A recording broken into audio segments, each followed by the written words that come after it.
Hola, bienvenidos todos aquí a nuestro Instagram TV. Tenemos a nuestro amigo René Alegría, veterinario, que nos ha ayudado muchísimo en varios casos. Él es de Una Salud Veterinarios. René, ¿cómo estás? Gracias por estar aquí con nosotros. Hola, ¿qué tal? Muchas gracias por la invitación. René, bueno, vamos a conversar con varias cosas con René que tienen que ver sobre la tenencia responsable, varias dudas bien típicas de todos nuestros seguidores. Así es que lo primero que vamos a hablar para comenzar este Instagram TV es algo súper importante, que es la esterilización. A pesar de que se supone que ya todos deberíamos saber mucho acerca de esto, hay un montón de dudas, de mitos, y justamente eso te quería preguntar, René. ¿Cuáles son los principales mitos que tú te topas ahí en la veterinaria sobre la esterilización? Que a veces la gente dice, no quiero operar a mi perro, a mi perrita. Mm. Sí, uno de los más básicos tiene que ver con la pérdida así como de integridad del paciente. O sea, muchos tutores de los pacientes dicen, no, va a dejarse macho, va a dejar de ser hembra por el hecho de esterilizarlo, entonces va a perder como su personalidad. O, o incluso pasa con muchos pacientes que son machos y como va a dejar de ser varonil el perro, el gato, por el hecho de esterilizarlo. Es como una de las cosas muy clásicas, yo creo que de las más antiguas, yo creo que es como la más cliché de todos los mitos que más de algún colega habrá escuchado. El resto, así como en orden de lo más frecuente, tienen que ver con que tienen que cruzarse previamente antes de esterilizar, y eso es algo que incluso he escuchado desde colegas, o sea, colegas así como más, así como antiguos, de otras generaciones, he escuchado eso mismo, así que no solamente los tutores, en el sentido de que si no se cruza puede haber algún problema, entonces que primero tenga una gestación, de a luz la hembra y ahí recién es como viable esterilizarla. Y con respecto a los machos lo mismo, o sea, que si no los cruzan, no sé, va a quedar con alguna especie de trauma por no eh, haber tenido contacto sexual con alguna hembra. Esos son como más o menos los comentarios más clásicos. René, es súper interesante eso que comentas, porque sí, muchos dicen eso, no, hay que cruzarlos primero antes de esterilizarlos, pero también hay otras personas que nos preguntan, porque obviamente la idea cuando tú rescatas un perro es siempre entregarlo esterilizado a su adoptante. ¿Desde qué edad realmente hay que esterilizar? Algunos dicen que puede ser desde muy chico, antes del primer celo en el caso de las hembras, Mm. o tiene que ser después de los 6 meses. ¿Cuál es la edad adecuada?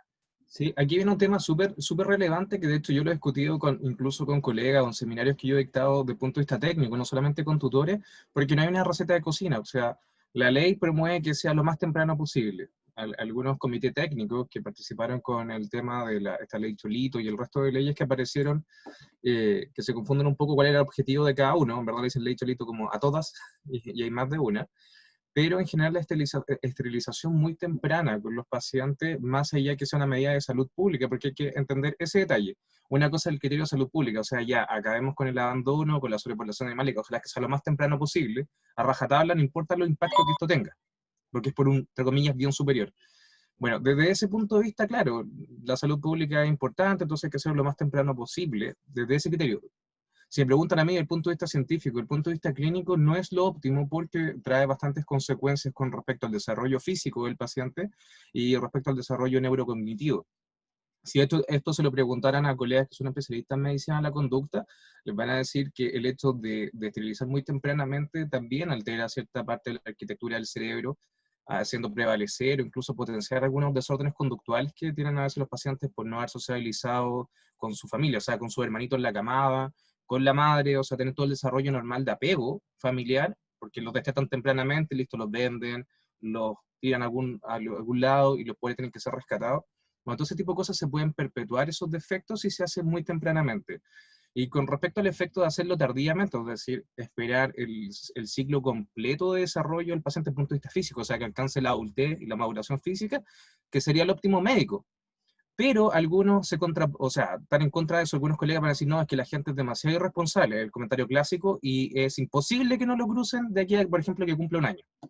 Y es como es imposible, en verdad, ser bastante absoluto, o sea, es como nunca, nunca, nunca nadie puede respetar esto. Entonces, es primero partir de la premisa en que los tutores son irresponsables, o sea, no hay ninguna excepción, no hay ningún matiz, o sea, todos son irresponsables, como el cliché. Y por tanto hay que hacer todo tempranamente, no importa los efectos que tenga, porque nadie nunca va a respetar la ley. Entonces la invitación es súper práctica, de que obviamente hay un tema de hay que concientizar este tipo de cosas, los tutores tienen que ser mucho más responsables. Si por ejemplo son pacientes que son mestizos o de alguna raza en específico, que son de talla grande, en general hay que esperar que alcancen su madurez completa. De hecho, pacientes de raza gigante, incluso al año y medio, 2 años, recién alcanzan su adultez. si se hacen estas esterilizaciones muy temprano, o sea, incluso antes de los 8 meses, van a afectar el desempeño de sus articulaciones, pueden tener alteraciones con el crecimiento, más frecuencia de aparición de algunos tipos de alergias, o sea, son pequeños detalles que son médicos, que son súper relevantes, pero para lograr eso hay también que tener una asesoría correcta, es decir, tengo mi médico de cabecera, y yo como tutor le digo, doctor, entonces, ¿cómo puedo evitar si, por ejemplo, entran en celo, mi hembrita, o tengo un macho entero y tengo cerca una hembra en celo, por ejemplo, en los vecinos, ¿cómo lo hago para evitar este tipo de cosas? Entonces viene el tema de la responsabilidad de que los colegas entreguen herramientas que sean sencillas a los tutores para identificar, mire, tiene una hembrita, mire, esto puede pasar antes del celo, para que usted esté atento. Ah, ya, doctor, y si eso empieza a pasar, mire, déjela en casa, obviamente bloquee los accesos, por ejemplo, hay algunos spray que neutralizan las feromonas para que no tenga obviamente un reclutamiento de machos por todos lados. Si tienen, no sé, varios ejemplares en la casa, por favor que estén la mayoría esterilizados, o ojalá todos, si ya son todos adultos. Esos son pequeños detallitos que son súper importantes y tienen un impacto súper grande. Y son más o menos básicos, pero nadie lo trata por siempre partir de esta como mala fe con respecto al otro. No, es que el Claro. doctor quiere que lo Mejor haga lo al tiro por un utilizamos tema al de tiro y lucas. nos aseguramos.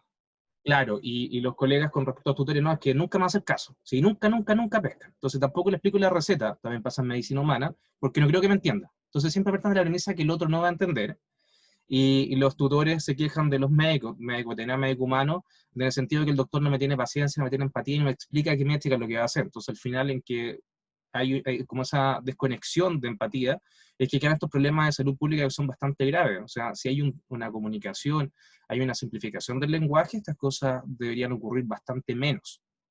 Perfecto, súper claro, René. Y ahora también el tema de los machos. La ¿Mm? gente siempre tiende a esterilizar solo a la hembra, por un tema obvio que se cruza, tiene los cachorros, etcétera. ¿Mm?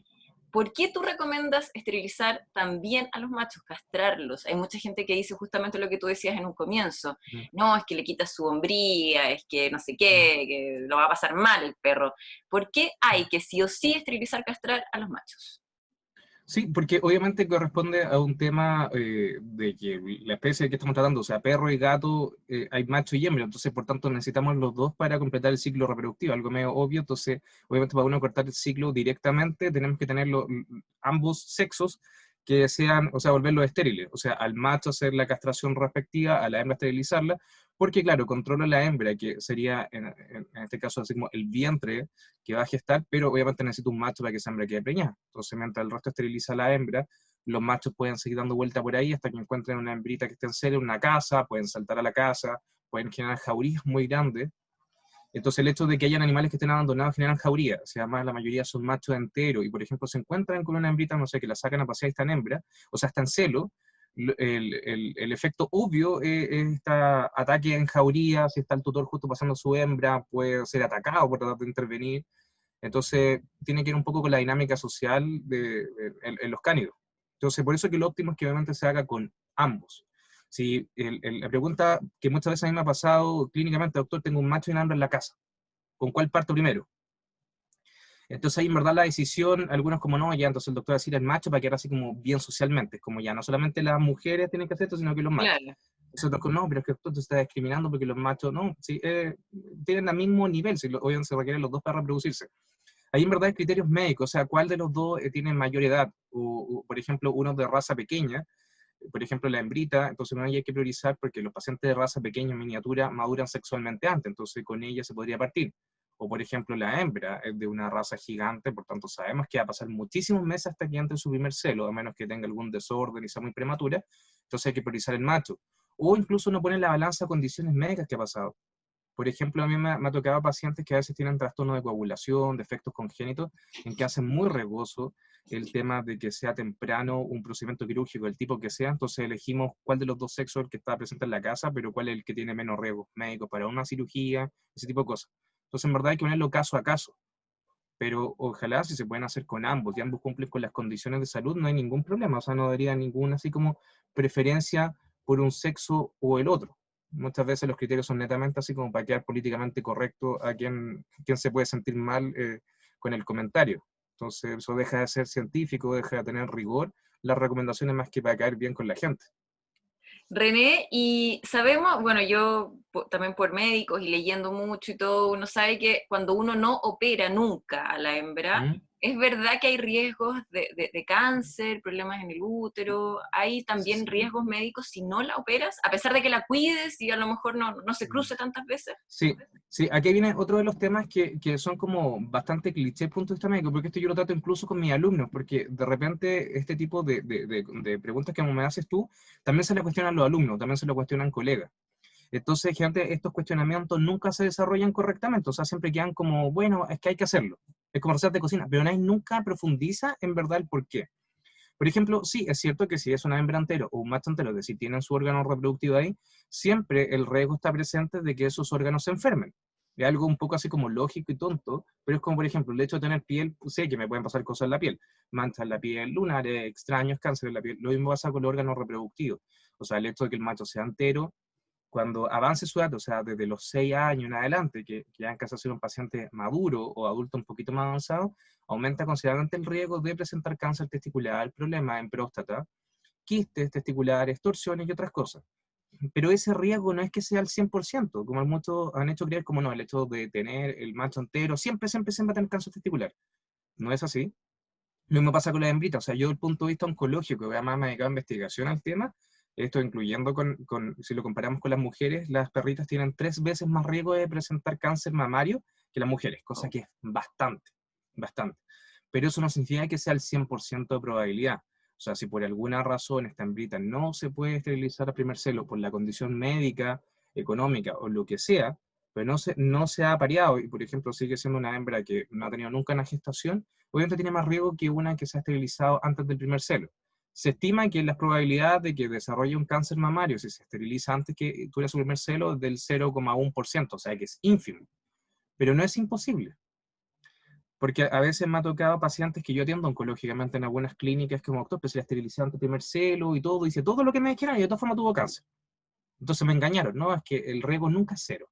Nunca será, a menos que le extirparan las mamas y no tiene cáncer de mama. Si le sacan la piel, no va a tener cáncer de piel. O sea, son cosas un poquito como obvias, un poco rebuscadas, pero siempre van a ocurrir. Yo creo que aquí la meta es de que el paciente siempre presente evaluaciones médicas que sean regulares y que se asesoren correctamente con el médico qué cosas yo tendría que tener así como cuidado.